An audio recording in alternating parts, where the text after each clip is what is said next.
Los 6 guerreros incas más importantes. En el Imperio Inca, muchos guerreros sobresalieron, algunos por su audacia y valor, otros por su capacidad estratégica y su inigualable don de mando. Para expandir un imperio, fundado en la profundidad de los Andes y que abarcaba unos 2 millones de kilómetros cuadrados, se necesitaba más que enormes ejércitos. Incluso cuando llegaron los españoles, con caballos, armas de hierro y fuego, estos intrépidos guerreros decidieron hacerles frente. Estos son los 6 guerreros incas más importantes de la historia. Manco Inca. La invasión española al Tahuantinsuyo tomó desprevenidos a sus gobernantes, quienes hacía poco habían debilitado su imperio con una guerra civil. Tras la muerte de Atahualpa, el conquistador español Francisco Pizarro nombró a Manco Inca como nuevo señor de los incas, pero ello venía con un precio. Manco no podía gobernar, era constantemente vigilado y no podía defender a su pueblo de ningún abuso.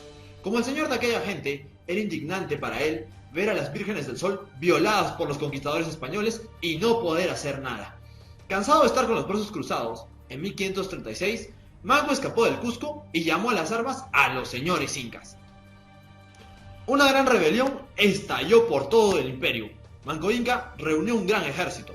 Era mucho más de lo que podía esperarse. 100.000 hombres llegaron para obedecer al nuevo Inca. La mayoría eran milicias, hombres de campo que estaban escasamente instruidos en la disciplina militar. Hay que entender aquí que solo el hecho de presentarse a este nuevo ejército demostraba que eran gente valiente, pues si eras capturado por los españoles o sus aliados indígenas, te exponías a una serie de crueles torturas. La más practicada por los españoles era la mutilación de ambas manos, castigo que ejecutaban en grandes masas. El punto culminante de la rebelión de Manco Inca llegaría en 1537, en la batalla de Ollantaytambo. El ejército inca había aprendido bastante de sus enemigos españoles.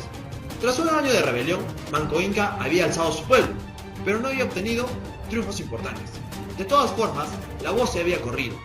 Esos extranjeros españoles no eran emisarios de los dioses, sangraban y podían matárseles. Cuando el comandante español, Hernando Pizarro, y sus aliados indígenas se aproximaron a la fortaleza de Ollantaytambo, se encontraron con una situación completamente inesperada. Los incas estaban muy motivados para la batalla. El ejército de hombres de campo se había convertido en un ejército de guerreros experimentados, muchos de los cuales portaban caballos, espadas y cascos, que les habían capturado a los españoles en combates anteriores. Manco Inca apareció montado sobre un caballo y animó a sus hombres para la batalla. Los españoles y sus aliados se lanzaron contra la fortaleza, pero si la caballería española logró avanzar casi intacta gracias a la velocidad de sus caballos y a la producción de sus armaduras, los aliados indígenas sí sufrían fuertes pérdidas. Una lluvia de piedras y flechas con una puntería letal los paralizó. Cada avance hacia la fortaleza o a los andenes que la rodeaban era mortal. Horas de combate y ningún progreso significativo preocuparon a Hernando Pizarro. Había ido a capturar al ejército inca en su base de operaciones, pero al caer la noche era Pizarro quien se encontraba en peligro de ser capturado. Había sido derrotado, pero no capturado, por lo cual ordenó a su ejército retirarse. Aquello fue desastroso, porque los incas persiguieron a las tropas españolas y a sus aliados indígenas. Estos últimos sufrieron mucho más que los españoles, pues no poseían caballos para huir, ventaja que ahora sí muchos incas tenían. A la mañana siguiente, la victoria se confirmó en su totalidad, cuando los soldados de Manco entraron al campamento español y lo encontraron desierto. Los incas rieron atronadoramente. No solo habían terminado con el mito de la invencibilidad española, habían hecho huir a los invasores de su patria como simples cobardes, todos llenos de miedo. Pachacútec. Los incas se encontraban en guerra. Un enorme ejército de 40.000 soldados de la nación chanca se preparaba para atacar el Cusco. La costumbre chanca de arrancarle la piel a los prisioneros aún vivos atemorizó a los gobernantes del Cusco. El inca Huiracocha y el heredero del trono Urco huyeron de la capital antes de que ésta fuese atacada. Sin nadie que organizar una defensa, el ejército inca se desmoralizó y el caos reinó en el pueblo. Sin desanimarse, el príncipe Kusi Yupanqui reunió al desalentado ejército inca y envió por aliados. Como su ejército era muy reducido, los aliados incas dudaron en enviarle refuerzos.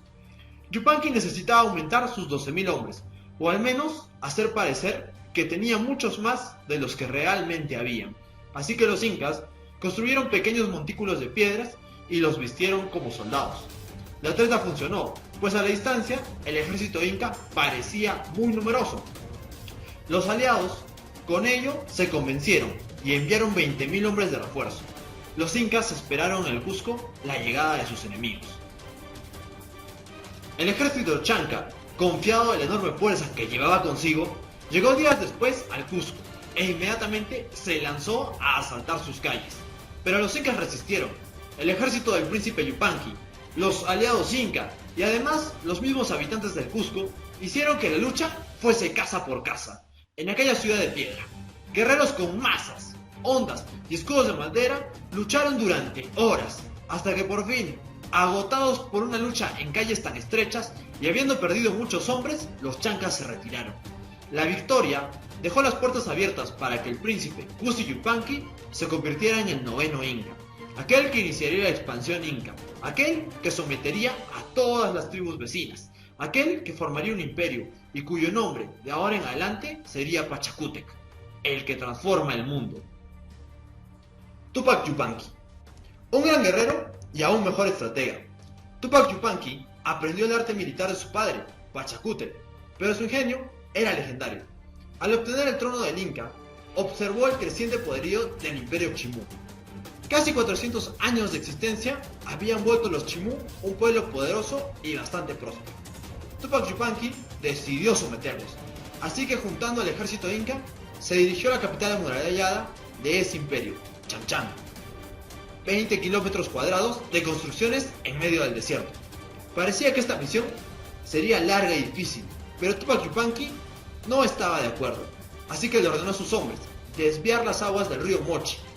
Este, a través de un sistema de acueductos, alimentaba la ciudad. El Inca esperó. Al poco tiempo, los habitantes de Chan-Chan se rindieron. No podrían sobrevivir sin agua. Yupanqui, después de esta conquista, siguió expandiendo el imperio Inca. Con gran esfuerzo, se expandió por el sur y llegó hasta Santiago de Chile. Y en el norte, logró llegar hasta el Golfo de Guayaquil. Hay varios historiadores que afirman que este Inca logró llegar con sus hombres hasta la Polinesia, en una expedición llena de balsas. Pero es una teoría que de momento no está confirmada. Lo que sí podemos confirmar es el talento para la conquista que tenía Tupac Yupanqui. No olvides suscribirte a nuestro canal y poner tus dudas o sugerencias en la caja de comentarios. Si quieres que hagamos un video sobre tu ciudad, su historia, cultura, costumbres, tours o cualquier tema que te interese, por favor no dudes en escribirnos a nuestro siempre vigilante Facebook o al vibrante Twitter. Si te agradó el video, te agradeceremos nos obsequies un motivador like. Un saludo para todos ustedes fanáticos de la cultura y nos vemos en un próximo video.